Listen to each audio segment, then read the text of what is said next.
for World Travel Market. So thank you very much to everybody for sticking around. My name's Kevin May. I'm the editor and co-founder of tnews.com. We're a newsletter, newswire service. We write about travel technology, distribution, marketing, startups, all those kind of things. Did anyone attend the session I was on a panel for over in the Tech Theatre about 2 hours ago? You did. Okay, you know what I'm about to do, don't you? So this session is for the next 45 minutes or so. We're going to be talking about the future of tech and social and how they're coming together. So this is a real kind of future-gazing piece. But what I wanted you to do first of all is everyone to get your mobile phones out.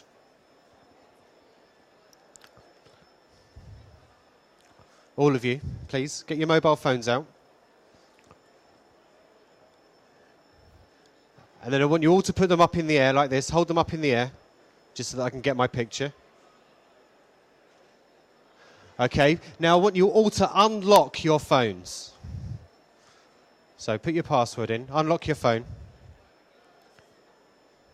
Have you all done that?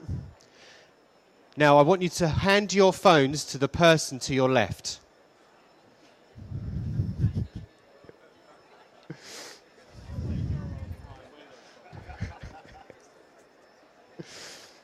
And that's it.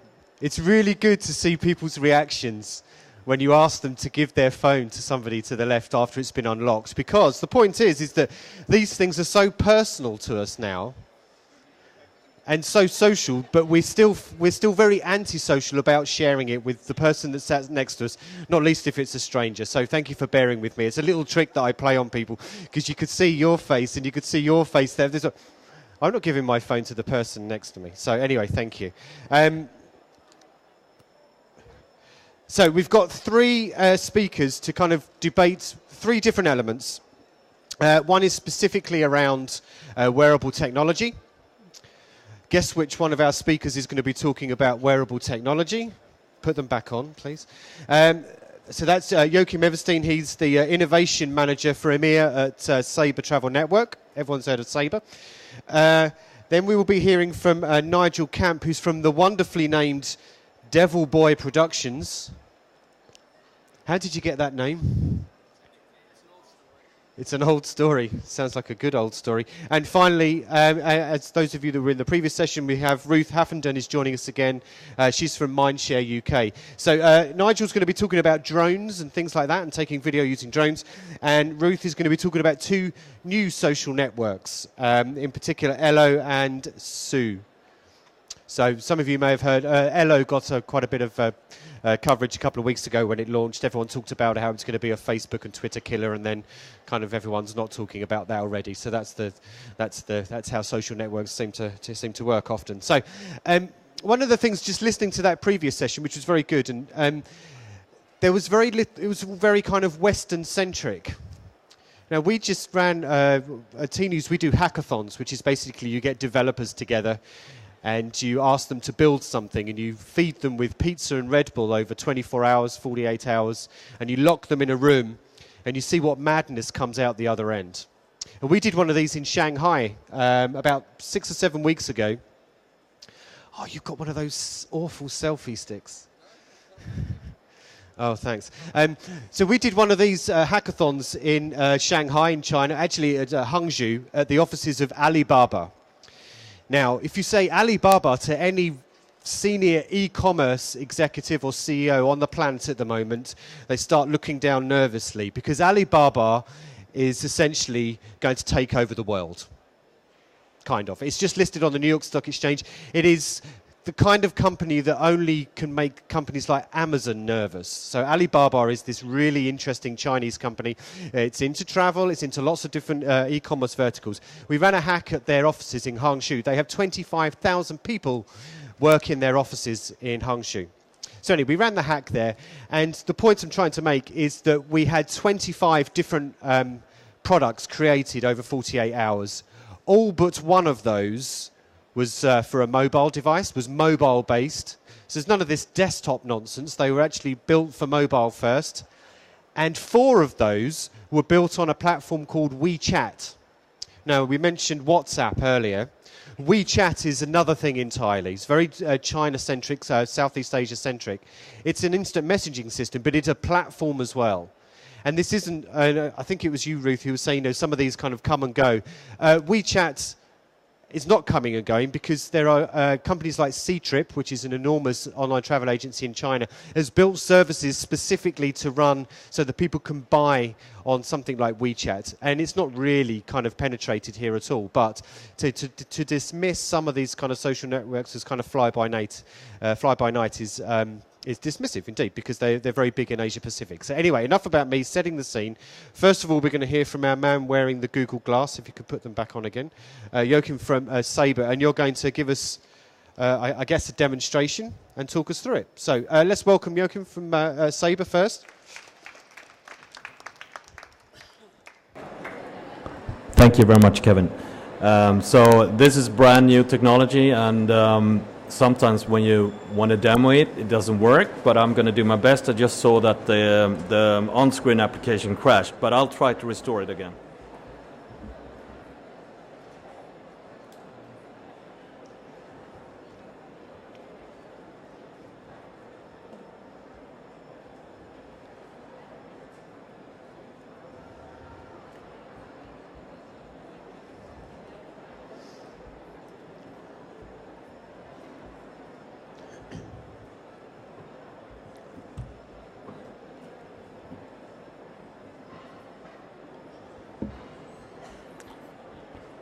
Okay, so this year and the previous year, Sabre has been focusing a lot around wearable devices. And when we talk about wearable devices, Google Glass is probably the high-end device that first comes to mind. I think there's not a lot of people that have actually experienced Google Glass, so I thought it would be suitable to just show you on screen what you can do, because we also believe that you can already now share your moments when you're on a vacation trip or something with your phones, but with this technology you will actually be able to share whatever you're seeing in front of your eyes. You can share live with your friends or with your family. So I'm just going to activate something called an application called Broadcaster, if I can find it.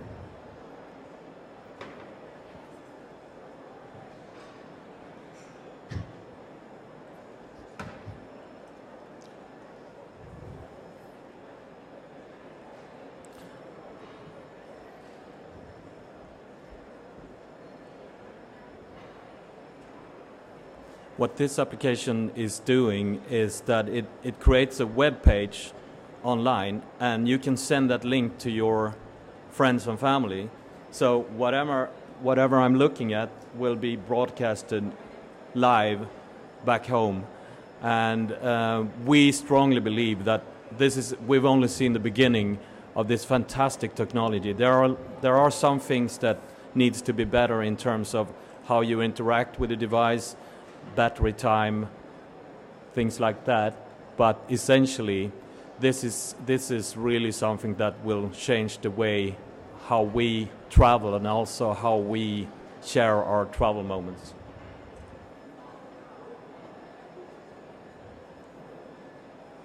And I'll show you another cool functionality when you can configure the device to actually take a picture by just blinking your eyes. So I'm going to do that. I'm not going to share it on any public forums, but I'm going to do it just for the sake of it. So there we go. Short presentation of, and also I forgot to say, we have a booth at the very end of this hall. So if any one of you want to try the Google Glass, and we also have showcase of smartwatches and Google Cardboard, please come and see us at the very end of the tech show. Okay, so round of applause quickly. You two look very nervous at the bottom of that there. Before we get to Fly Nixie, you're going to talk about that as well, is that right? Sorry? I beg your pardon, sorry, no, not you, Joachim. So we're going to have questions at the end, but just a couple, just from me. it's kind of, are we at the mercy of the connections here? Because that doesn't seem like the kind of thing I'd want to be wearing if I'm walking across Parliament Square. Not least because I might look like an idiot. But the point is that, does it need a really good solid state connection in order to do it? Well, I think there are many components to that. One of them is that in this environment there are many different Wi-Fi networks, and because of that there are interference all the time. And also, this is still depending on my iPhone, so the internet connection is actually through my phone. And we're still looking at the future of wearables where you won't even have to have a phone because all the devices will be connected straight to the internet. And when we come that far, I don't think bandwidth will be a big problem, actually. Okay, so hands up who's actually tried a pair of Google Glass so far. One. The Sabre guys at the back, obviously. Yeah, my colleagues are there in the red shirt, so please go and see them afterwards. So in the blue shirt, how did you find it? Did you like it, or? Let's have a mic.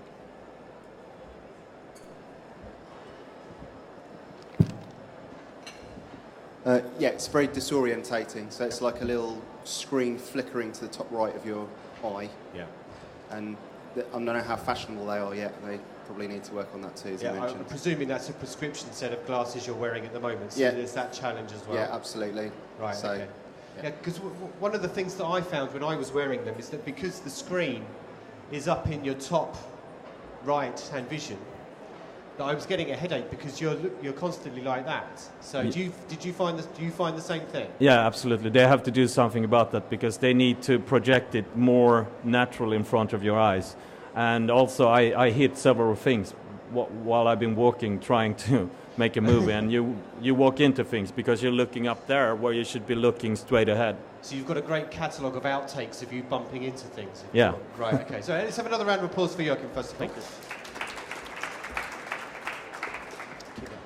So next we're going to hear from Nigel Camp from the wonderfully named Devil Boy Productions. So let's hear what you've got to say, Nigel, please. Okay, so before I begin, actually, what I'm going to do is I'm going to play this amazing video, which is going to demonstrate some of the new technology which is going to be available in the not too far distant future.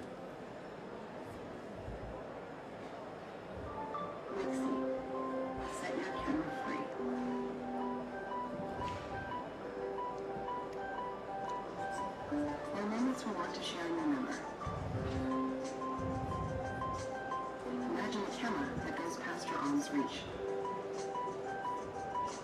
Imagine a camera that gives you a new perspective.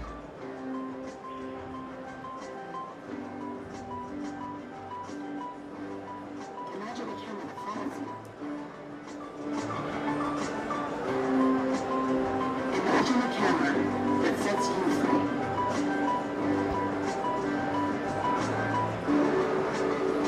Introducing Mixie, a wearable camera that flies on command. Mixie is the first wearable and flyable camera that you carry on your wrist like a watch. Unfold the flexible bands, and Mixie is ready for takeoff. Mixie is for anyone who wants to capture and share a new perspective of your adventures. Mixie, set your camera free.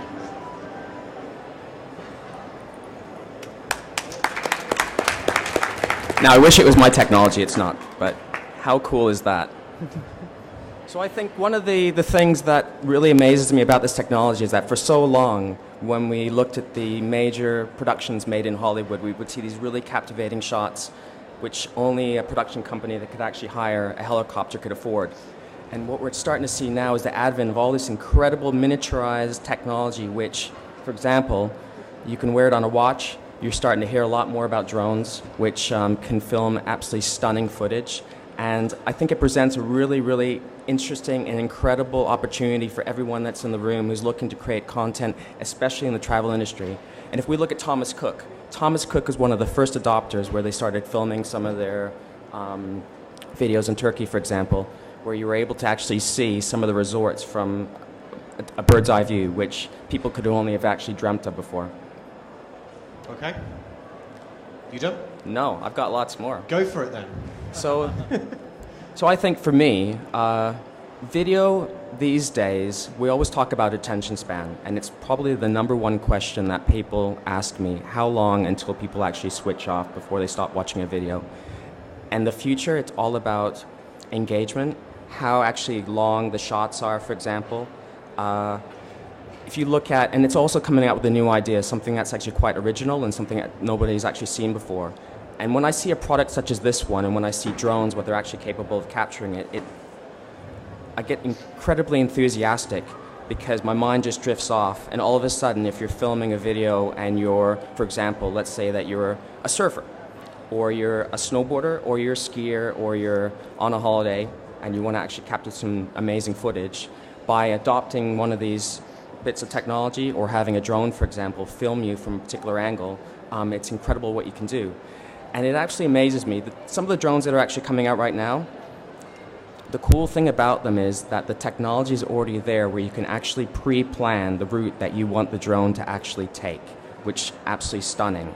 So by actually using your iPhone or another compatible device, you can physically see what comes out of the mirror, the lens of the drone, which, first of all, I think is amazing because obviously you want to know if this thing is 400 feet high, what it's actually filming. The other thing is that a lot of the technology is actually coming with built-in kind of safety mechanisms. Now, you might only be able to fly this thing for 30 minutes, 25 minutes, and battery power is something which will actually improve over time. But let's just say that your drone is out of range and you can't actually see it, because having line of sight is actually extremely important. You don't want to be filming and having this thing fly over the trees and you don't know where it's actually gone. So one of the clever things that some of the companies have come up with is you put a kind of like a safety return to base. The drone will actually fly back by itself and land in the exact same spot in which it actually took off from. And to me, that's actually really quite amazing. And if you look at some of the footage, what's being captured, I looked at a video the other day, there was firework display. Somebody actually got, to me, incredibly close, but I've never seen footage taken like that drone took when there were fireworks exploding out. Obviously, this is going to raise questions because you don't want to see drones flying around events. You don't want to be at Wembley Stadium watching a really important football match and have this drone kind of appear from nowhere. You don't want to, for example, be at the Guy Fawkes, which is coming up, and have a drone where a firework actually smacks it and then flies back off of it. So obviously there's a lot of different problems with the technology actually poses. Okay, thank you very much. We'll come to questions shortly. Round of applause. Actually, the fireworks one is absolutely incredible. Where was that? Was it in the US it was filmed? I think it was in the US, but the incredible thing about it is the clarity, and if I just add one other thing, the other bit of the future technology which actually blows my mind is everyone assumes that you need a camera which is like massively big. But these days you can capture incredible quality and it's all becoming miniaturized. So that particular video was filmed with a GoPro, right, which you can purchase for about 450 pounds. So incredible footage. Yeah, if you just go onto YouTube and try and type fireworks drone, it's one of the first things that comes up. It's absolutely incredible what they did. Right, so last but not least, let's hear from Ruth Haffenden from Mindshare UK talking about some new social networks for us. Hello. I have to move that down slightly. So I wanted to have a chat with you guys today about two new social media platforms, one being Ello and the other being TSU, TSU. But really the reason for talking about those platforms is actually to open up a wider discussion on, is Facebook dying? Could there be a death to Facebook? And will another channel ever be able to raise to the heights that Facebook is currently achieving in terms of our attention as a consumer, but also as our attention as brands and media spend. So just as a way of show of hands, who has heard of Ello? Who is on Ello? Who has heard of TSU? That is impressive, because until I was asked to speak on here, I had to Google TSU myself, which is kind of shameful. Who is on TSU? I am now. Very quickly adopted that one. So to give you a little bit of background on both the channels, I guess to make any new social media channel worthwhile, it needs a USP, and these two have very firm USPs. Ello being saying to its consumers, you will never see an advert on our channel, which I'm sure as marketers that are spending on Facebook and on Twitter will know, you do often get some negative feedback. Why am I seeing this in my newsfeed? I don't want to see this. And there is a bit of a distance at the moment between consumers that are giving away a lot of their data and getting a lot of marketing back, that actually they're quite keen to move to that platform that's clear, it's uncluttered, it's a nice space to be in, and there are no adverts. The movement over is very slow. Obviously, everybody wanted to be on it because it's the best new thing a couple of weeks ago. Now, it seems to have slowed down. The numbers that are going in are certainly not going in at that speed. Is there additional functionality in it above and beyond Facebook that will keep consumers and audiences there? I'm not convinced. My feeling at the moment is very much that everyone's community is on Facebook, and you have to give a little to get a little. If you want that level of functionality and that level of community, you have to put up with a few adverts. But it's very much one to keep an eye on, I would suggest, and definitely have a look, get your profile set up. All you need is an invite from someone else who is on LO, and they'll be able to sign you up from there. In regards to their USP is that they will share their profits with you. So the kind of resistance that everyone has at the moment about Facebook is Facebook's making money from me and serving me adverts in a space that I don't want to be served adverts. Well, Sue is very much saying, we will share that revenue with you, which sounds like a really lovely, let's all hold hands and skip off into the distance approach to social media. Though to me it sounds like a pyramid scheme, because actually the way that they distribute the money is by the first people on the platform. You then sign people up to your tree of influencers, and depending on whether you share content that is then shared by people in your tree and so on and so forth, depends on how that profit is divided up along the line. If anyone else thinks there's a way of explaining that without shouting pyramid scheme, I'm not entirely convinced. There seems to be press releases coming out on a daily basis of how that's going to be divvied up. I love the idea that people own their own content. That if you make something great on social and people share it, you are rewarded for that financially by that social media channel. That is very exciting. What is then stopping people creating content solely that is shareable and reverting to the lowest common denominator of cat memes and which Hunger Games warrior are you? I'm not convinced it's necessarily as great a thing for championing great content as it's possibly suggesting it might be. But two really interesting examples of those that have cut through the noise that Facebook and Twitter and Instagram and Pinterest are making and saying, hey, we're doing something really differently, and it has attracted a lot of attention. Two definitely worth keeping an eye on, but I suppose in answer to the general question that was posed as to whether they can tackle Facebook, in their current guise, I would say no. Okay. Right, thank you very much, Ruth. Round of applause for Ruth. Right, there's a handheld there. So usual rules apply. Just put your hands up if you want to ask a question. Otherwise, you've got to sit and listen to me for the next 15 minutes or so. We'll try and wrap up in about 15 minutes. So, where should we start? Let's start with you then, Joachim. Yeah, you're fine. So the problem with Google Glass is that it doesn't look particularly cool. Yes or no? I think it looks cool, but if it would work as cool as it looks, it would be great. Right, okay. So it's because it doesn't work particularly efficiently that people aren't using it? Or is it because, I mean, you're the first person I've seen here at World Travel Market wearing one. Okay, so in all fairness, this is what they call the developer edition. So It's not even the first customer iteration. So I think they wanted to release it very soon just to find all these sort of shortcomings on it. For example, the battery time is about 15 minutes. After 5 minutes usage, this gets so hot that you will actually almost get a burn on your side here.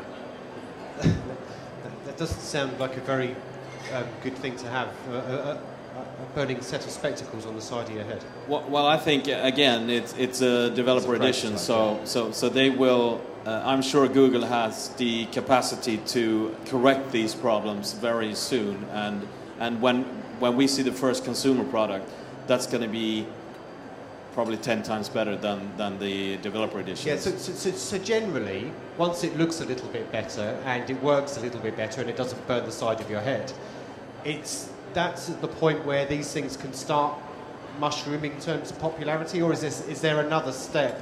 Is it a psychological thing that all of a sudden we need to be starting to think, well, okay, I need to be wearing a set of spectacles that help me take pictures of people and help me guide around a destination? I think that the technical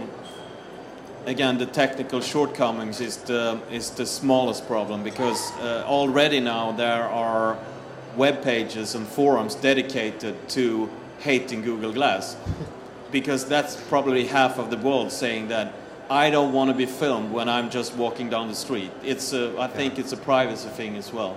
So the focus will be more around that, and there's another aspect of wearables as such, and that is voice recognition.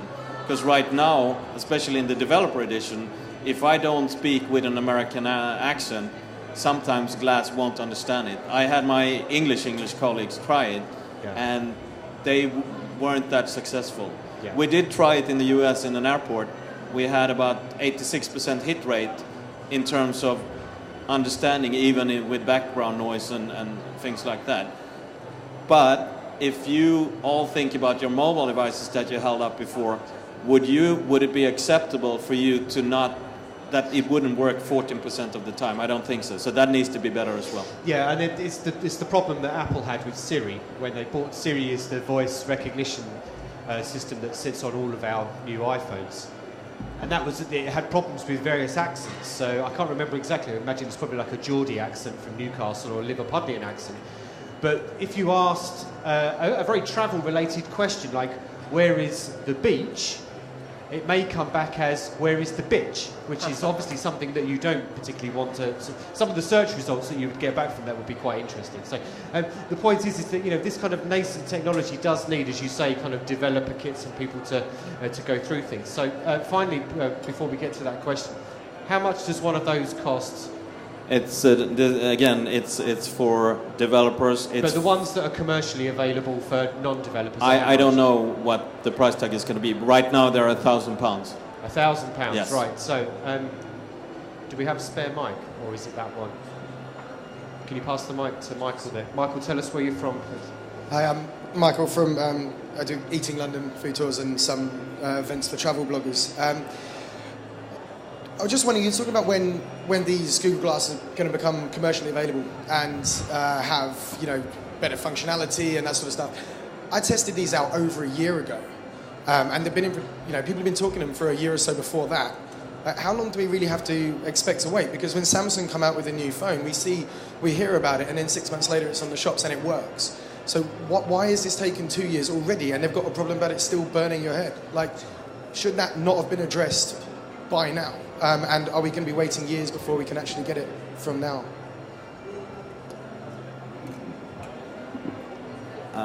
That's a tough question. I can't really say when we're going to have a perfect device. What I do know, it's all about physics, because obviously when you have a camera and the camera is rolling all the time, that creates a lot of heat. If you think about, if you activate the video function on your phones, keep it on for a couple of minutes, and your phone is going to get so hot that you can fry an egg on it almost.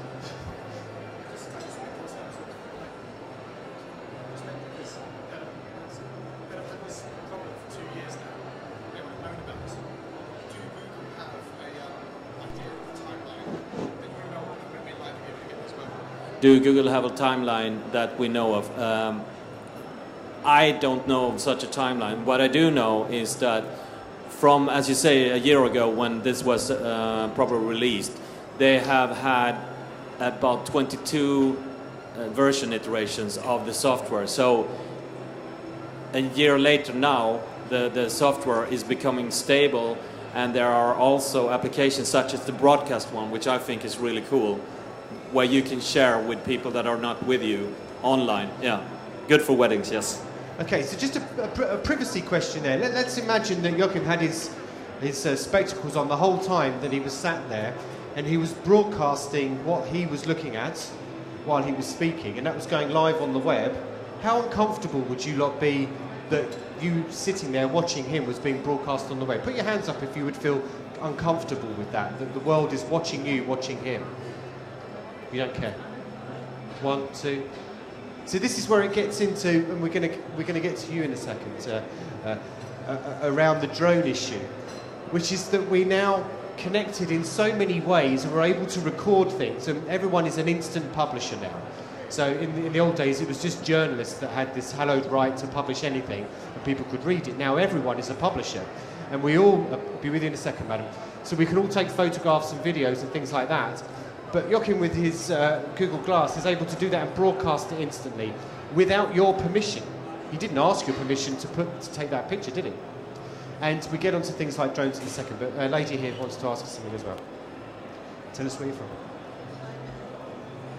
I'm Monica. Yeah, that's right. I'm Monica, a travel blogger. Monica, a travel blogger. I mean, one of the issues, we weren't concerned, but if you're out and about in the street, there are children with protection orders and things like that who don't want to be identified. As a travel blogger, as a parent blogger, I need to be conscious of when I'm taking a film, a picture, that I try to focus on my subject and not the surroundings to avoid those sorts of things. So how do you address those sorts of things, both with drones and with something like Google Glasses? The irony there being that there was a chap taking a photo of you asking the question. But anyway. Yeah, I think that's a really fair question, and in my mind, the way to address that is that the technology is moving so fast today. There are software that can do face recognition. So I mean, there are already airlines that are trialing this. Virgin Atlantic's VIP greeting staff, they have Google Glass. So when one of their VIPs walk up, they would get all the information about the upcoming flight, about the weather at the destination, and so on. So they can inform that passenger while escorting him to the first-class lounge. And with that software, you can also do the reverse to say, whenever I identify a face, I will blur it in my broadcast. So with software, I think you could get around that. But the person being filmed don't know that. So I think that's where... That's huge development consequences that those need. And you mentioned about Virgin identifying the VIP customers. Let's say the VIP customer isn't traveling with his wife.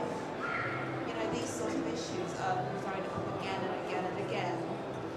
Yeah. So let's say it says more about him. He should be travelling with his wife rather than worrying about whether he's going to be caught. Yeah, but we're not to make judgment, you know. Yeah. No, but contrarian deliberately. Anyway, in that case, I think that obviously that person needs to sign up to have that service. I want to get premium service. I want to be recognized when I come. If I don't want to, I mean. Yeah, with the Virgin service, it is part of the terms and conditions. If you sign up to it, that is one of the things, is that when they greet you at Terminal 3 at Heathrow, they do use Google Glass. So that's kind of, it's well known now. So let's just move on quickly to Nigel here. So it's great. It's wonderful that you can have these drones following you around. Again, just so that we can kind of connect the two conversations. What safeguards do the manufacturers or the software providers of those particular services go to, or the lengths that they go to ensure that, yes, it works wonderfully, a lot better than Google Glass does, as we see, but around that protection of everyone else around them? I think we're at a really interesting point, because you've raised a really interesting question. If you look at the States, for example, if you're using drones for non-business purposes, and if the FAA, to get on technical, it's actually got it broken down into different zones. So, for example, if you fly anything underneath 700 feet, depending on whether you're on a mountain, anything from the point, it's not from sea level, it's actually uncharted. You can get away with filming and doing a lot. However, the moment that you actually start to film and do something for business, if you don't have the license, and there's actually only, I believe, there's the 7th company which has been allocated a license in the States to actually do filming. If you're a smaller production company, let's say as myself, and if I don't have a license, then I'm going to get basically a huge fine. But in terms of what's being filmed, it's going to be extremely difficult, I think, until they come out with some technologies to regulate. I mean, for example, we've all got our phone in our pocket. There's nothing to stop us from filming each other. We've all got great video. We can all walk around and we can do that. The difference is now that we actually have something that can hover above our heads. But there's two things that are still keeping it set behind. There's affordability and there's practicality. Some of the more expensive drones are £1,000. I think that I don't see it as a spend that everyone's going to purchase, and there are bans in different cities. So, for example, you might be in a particular city and you're not allowed to fly it, and if you get caught flying it, you'll be penalized. So there's that protection that's being put into place. I think that there might come if the problem gets out of hand in the future, I can envision a setup where maybe there's free zones. We all know that our phones can actually track us by our GPS coordinates, so perhaps the drone technology will actually be able to decipher where exactly you are in geography, and based on those coordinates, dictate whether you can actually fly this or whether you can't fly it. So there's obviously a lot that needs to be done, but it's just such an interesting time, because when I think of privacy, I walk down London and I'm probably caught on 1 million cameras. If I'm on the tube, I'm caught by 1 million cameras. So it's something that we need to address on a larger scale. Yeah, I mean, for example, there are restrictions here in London. I live Bishop Stortford in Hertfordshire, which is about 2.5 miles from Stansted Airport. And my house is about 1.5 miles from the flight line. And as much as I would love to have one of those devices, I can't, because I can't fly near my house because I'm so close to the flight line at Stansted Airport. So there was a case of a football match in the Balkans a couple of weeks ago where someone landed, or someone flew a drone over a football match, and it was dangling a flag for, I can't remember, it was Armenia or somebody like that. And this was obviously a big thing because, one, it disrupted the football match, and two, it was draping a flag, and then all the fans started rioting. So, I mean, like you said, it's great and it's wonderful and it's early technology, but you just sense that legislation is going to have to catch up with it at some point, and then it may be heavy-handed and then just basically ruin everybody's fun. Yeah, and it's interesting because that story about it draping the flag across the stadium, Walt Disney World has actually filed for a patent, and they're actually thinking a step ahead. They're thinking of using drones to create virtual light shows, to actually have little digitized like LED lights on them so that they can fly in, mass numbers to create kind of a virtual show. Also, the capability of being able to fill a helium balloon or something and to fly it around the theme park, so to have these drones actually drag. So if you can imagine New York City, for example, during the big parades where you see the big blown up cartoon characters, imagine that being dragged, no longer being pulled along by trucks, but being physically floating in the air. So there's obviously really good and there's bad that's going to come along with it. But my biggest concern is, I'm just waiting, and I hope if it becomes too much of a problem with too many of these things flying around, what happens if they bump into each other? What happens if somebody tries to get a little bit too clever and wants to follow somebody in their video and the thing crashes in? I know that some of the blades have protectors around them, but there was actually one video on YouTube, and it demonstrated if you didn't have the blades around the drone, what could actually happen. And it did like kind of a chokehold. It came into the person's leg, and then it just kind of sawed this poor person's leg away. So there's obviously a lot of things on the security, and I mean that's a major thing, and also the privacy, which we were just talking about. Okay, enjoy your lunch, everybody. Anyway, okay. Don't worry, I'm not going to fly one around and chase you guys. Just before we get to you, really good example. A very, very good and talented travel blogger, stroke videographer, stroke photographer. About 6-7 weeks ago, spent 3 or 4 days in Beijing.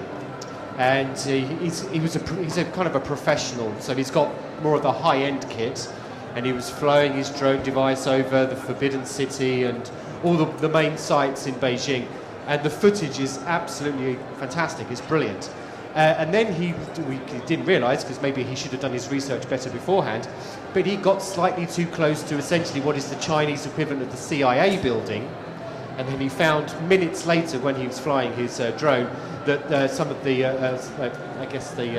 the darker elements of the Chinese government came and arrested him and locked him away for a couple of days. He had no access to outside. So, if you are going to use these things, whether you're individuals or bloggers like yourself or travel brands, you should probably... It's a lot more complicated than just putting one of these things up in the air and flying it over your pool, I think, is is the short answer to that. I think definitely check what country you're planning on using the drones. If, for example, again, if you're in the States and you use it and you don't have the particular license, you can get done in for an incredible flying. There was a guy at the University of Virginia. Yeah. He did a video for his university, flew it over, and the FAA fined him with $10,000 fine, which is actually, $10,000 fine, which is actually, he's fighting in court right now. So just read up and double check to make sure that you've got the rights to use it. Yeah, another example, as a guy just flew one into one of the geysers in Yellowstone National Park, and he's been a very heavy fine there. Question you had? It was going more back for a couple of steps back, and we've been hearing about the dwindling attention span of people and the importance of storytelling. If I'm just streaming what I'm doing, is that really storytelling? Is anyone but me or my mum going to be really interested in that, unless you're a celebrity? And what benefit does it have for brands and people to invest in this technology? So I'm not saying that this is the way forward. What I was saying is that we are looking at possibilities, how we can offer services that enable you as a traveler to do that. I don't want to sit and see my friends in Hawaii, because that's going to tick me off. But there are people that want to show off and do whatever, and they might have followers. We don't know what's going to come, but what I do know is that the Gen Y, as we say, is they consume media in a pace where Gen X, like I am, don't. I'm not interested in knowing everything, what everything is eating, what everyone is eating, or wherever they are, what they do every single second of the day. But the Gen Y might be so, and we need to be where the future is as well. Okay. Bloggers just broadcasting to other bloggers is probably a subject of another panel entirely. So, Ruth, connecting again. So, I really like the idea of where it's a concept that actually we talked about with Sabre on a webinar a couple of years ago, and that's this idea that socially consumers are willing to trade privacy and their data in return for services and things like that. And it kind of touches on what you were saying with regards to one of those networks. So can you talk a little bit more about how prevalent that is, and whether that is, as Joachim says, it's a generational thing, that we are willing to trade our privacy in order to get, kickbacks is not the right word, but so that we become brand ambassadors for particular companies on social networks? Yeah, absolutely. I think it is now coming down to a value exchange. We are willing to trade our data for a better experience. So I am probably at the firmly other end of the spectrum, in which I will happily give my data away because I like to see relevant things in my Facebook feed. I'll often see adverts for, you might like this page. I do like that page. I'm going to give that page a like. That for me is much better than how it used to be, when all I used to seem to get was right-hand side things of, why haven't you had a baby yet? Here are some Ugg boots. Here's how to lose 10 pounds. Suddenly it's very relevant things coming into your newsfeed. But it is, as you say, we need to get something back that is valuable to us in order to offer up that information. And I think even social media channels are becoming very savvy into how much data they're giving away. Facebook's new regulations on any apps that you build on Facebook. You used to be able to say to Facebook, you develop an app, and I'd say to them, okay, I would like to be able to, when they connect to my app, I want to have this, and this information about them when they connect. Facebook now says, why? What are you going to do with that information? Why do you need it for this app? You can't just have it. You need to be able to offering something back. So we came up with a campaign, for example, for Mazda, where the concept was, are you good enough to drive an MX-5? And it pulled in all your Facebook data and your check-ins and your photos, and it created a bespoke video for you that basically put you inside this video and the different places that you checked in. And it was a really cool value exchange. You got a bespoke piece of content that made you feel like, wow, that's really cool. But obviously, to do that, we were able to connect via Facebook to collect their data. So I kind of think people are becoming more savvy to it, but also so are businesses. So it kind of very much depends. And I think we might possibly be on the tipping point of people with data as well. I think it very much depends on who you speak to. I have heated debates with a lot of people, normally in the pub, about, I'm not giving Facebook my data for this, that and the other.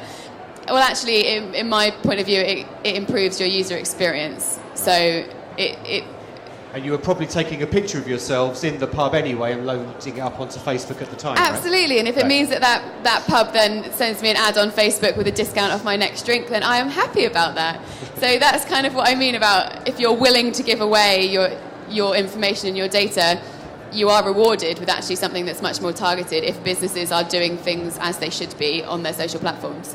Okay, and under the rather broad and lofty question of what's the next big thing in social, is it this trading of data for brand, what is it?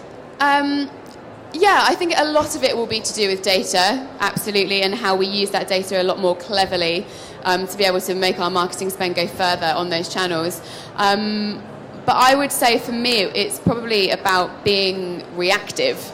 That example I just used about being in the pub, and if they'd been able to serve that to me immediately, that is prime example of that. The Netflix outdoor ads that just went live in Paris this week are reactive to social trends and the weather, among another kind of news stories. So it will completely change if suddenly starts pouring down. The ad for Gladiator comes on where it's absolutely chucking it down as well, which means that you're fully immersed into that situation. Or the emergence of these kind of live war rooms of creating social content around big points in the year. So I'm sure you guys all saw what Oreo did during the blackout of the Super Bowl, creating content that was very of the moment. They could never have planned that. They were sat in a room knowing that all eyes were on the Super Bowl, and they turned around content that in about 30 seconds that was amazing.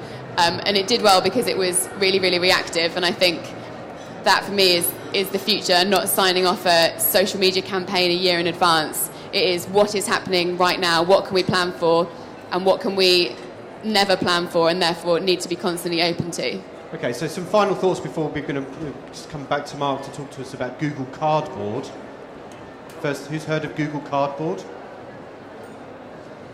Okay, two nerdy type guys at the back. No offence, but... Right, so we can connect all this again, can't we? Because... And let's make this very applicable to the audience and why we're all here, because we're all involved in travel, tourism and hospitality. I guess the future is utilising all of these different things, the kind of the wearable, the kind of the external video world and the social part. So if you're a travel brand sat here and you're going away and you say, I saw this quite peculiar session about Google Glass and drones and things, but I feel like I should do something about what I learned. So no pressure, but what would you say these people here, who're still looking quite eager, or maybe they're smelling the food behind me, what should they go back to their offices and start thinking about now? We'll go to you first, Joachim. Your 1 minute tip they should do. One minute. Think about Gen Y. Yep. They're the future leaders, and whatever behaviors they are demonstrating, that's where the travel industry need to evolve into. Okay, Ruth? One takeaway. Joining up all your marketing divisions so they're all in one space at the same time, to be thinking about a content-first approach rather than we're doing this in marketing, we're doing this in social, and trying to shoehorn them all into one box.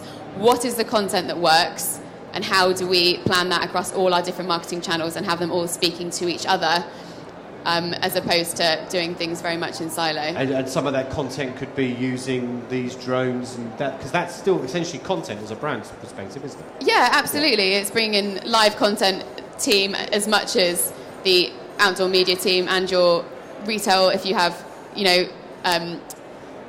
any points of purchase that you have, they can all be involved in that experience, but it all needs to be one group discussion around one table. Okay, and Nigel, you've heard what they've got to say, a takeaway for our wonderful audience. I think my biggest takeaway would be, if you're not using video, definitely use video. And the second is, be original.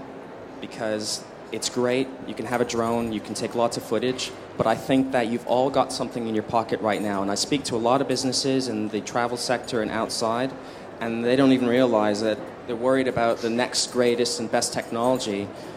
But you can learn to be a filmmaker with everything that you've got inside of your pocket.